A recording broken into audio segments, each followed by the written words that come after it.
कहानी नीरू की है। पंजाब की नीरू की शादी दिल्ली के राहुल से होती है। दिल्ली कितना बड़ा शहर है ना, लेकिन आप लोगों का घर तो बहुत छोटा है। हमारे पंजाब में तो ये बड़े बड़े घर होते हैं कि मजा ही आ जाता है। कोई बात नहीं नीरू, मैं भी तुम्हारे लिए बहुत बड़ा मकान बनाऊंगा बहुत जल्दी। नीरू के पिता जहाँ पंजाब के जाने माने व्यापारी थे, वहीं उसका पति राहुल दिल्ली में एक सिंपल नौकरी करता था। माँ, यहाँ तो घी मक्खन इतना महंगा है कि क्या बताऊं। मैं तो तरस ही जाती हूँ घी खाने के लिए। नीरू की माँ को ये सुनकर बहुत दुख होता है। मेरी बेटी को घी नसीब नहीं हो रहा है और ये बहू यहाँ बैठकर घी में शक्कर डाल रही है। देख वनिता, मैं साफ कह रही हूँ, इस घर में जितना घी आएगा उतना ही मेरी बेटी के घर दिल्ली भी जाएगा। अरे ये क्या बात होती है माँ जी? बेटी का उतना ही करो जो अच्छा लगे। अब क्या मायके से घी और मक्खन तक की सप्लाई करोगी आप? हाँ, मेरी बेटी किसी चीज को तरसे मुझसे बर्दाश्त नहीं होता। अब क्या था, नीरू के मायके में 2 किलो घी आता तो 2 किलो दिल्ली जाता नीरू के पास। एक दिन, माँ बड़ी गर्मी पड़ती है दिल्ली में। इस घर में तो एक ही एसी है और वो भी ड्राइंग रूम में। सारा परिवार एक ही कमरे में सोता है। हाँ बेटा, वो तो हर घर की कहानी है। यहाँ भी एक ही एसी है। अरे बिल इतना आता है कि क्या बोलूं। तभी वहां राकेश आ जाता है।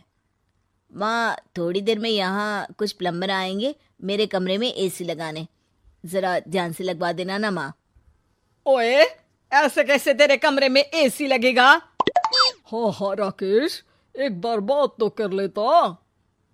अरे पापा, वो वनिता को गर्मी में नींद नहीं आती। ड्राइंग रूम में सबके साथ सोने में वो अनकंफर्टेबल है, इसलिए। अरे पूरे परिवार के साथ वहां तेरी बहन नीरू भी तो सोती है। वो नहीं हो रही क्या अनकंफर्टेबल? समझ रहा है ना? अगर एसी लगेगा तो एक दिल्ली में तेरी बहन के कमरे में भी लगेगा, तभी तू लगा सकेगा। राकेश वनिता को सारी बात बताता है। वनिता करती भी क्या, मन मारकर बैठ जाती है। माँ, ये लोग ठीक नहीं है, क्या करूं मैं? अरे बेटी, यहाँ आ जा, तू यहाँ आकर रह ले। अरे छोड़ दे ऐसे पति को। कैसे छोड़ दूं माँ? समाज क्या कहेगा, लोग क्या कहेंगे? वैसे भी मेरा एक बेटा है मयंक। अरे हटा बेटा, तेरी उम्र ही क्या है, इतनी परेशान रहेगी तो काम कैसे चलेगा। खैर, बात आई गई हो जाती है। माँ को लगता है कि नीरू ठीक है, तो वहीं नीरू के मन में एक ही लाइन चल रही होती है, यहाँ आजा। माँ ने तो बोल ही दिया है कि यहाँ आजा। बस मयंक थोड़ा सा बड़ा हो जाए, इन गरीबों को छोड़कर मैं वापस माँ के पास ही चली जाऊंगी। वो इसी सोच में बाजार में चल रही थी कि मैम, आपका दुपट्टा जमीन को छू रहा है। नीरू जैसे ही उस लड़की की तरफ देखती है, देखती ही रह जाती है। हाय रे, कितना सुंदर लड़का है ये। अब क्या हुआ? मैंने कहा आपका दुपट्टा। तो खुद ही उठाकर दे दो ना। लड़का समझ जाता है कि नीरू उस पर फिदा हो चुकी है। वो उससे उसका नंबर लेकर चला जाता है। अब क्या था, नीरू और रोहित में लगातार बातें होने लगती है। मैं हरियाणा का रहने वाला हूँ, यहाँ एक बड़ी कंपनी का मैनेजर हूँ। अच्छा, और कितने बच्चे हैं तुम्हारे? बच्चे? अरे मेरी तो शादी भी नहीं हुई है। तुम बताओ, शादी करोगी? नीरू शर्मा जाती है। अब लेकिन मैं तो पहले से ही शादीशुदा हूँ। मुझे फर्क नहीं पड़ता, बस तुम शादी कर लो, भाग चलते हैं। बहुत पैसे वाला हूं मैं, हमेशा खुश रखूंगा तुम्हें। नीरू रोहित से मिलकर सारा प्लान बना लेती है और फिर एक दिन घर से भाग जाती है। दोनों शादी कर लेते हैं। शादी के बाद, क्या बात है नीरू, तुम्हें परेशान सा देखता हूँ, सब ठीक तो है ना? हाँ हाँ, सब ठीक है।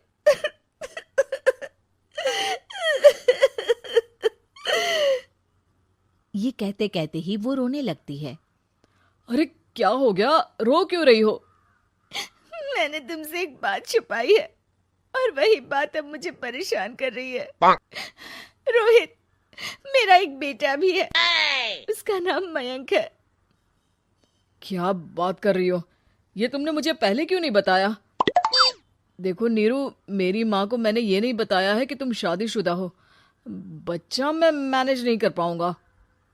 नीरू को समझ में नहीं आता कि वो क्या करे।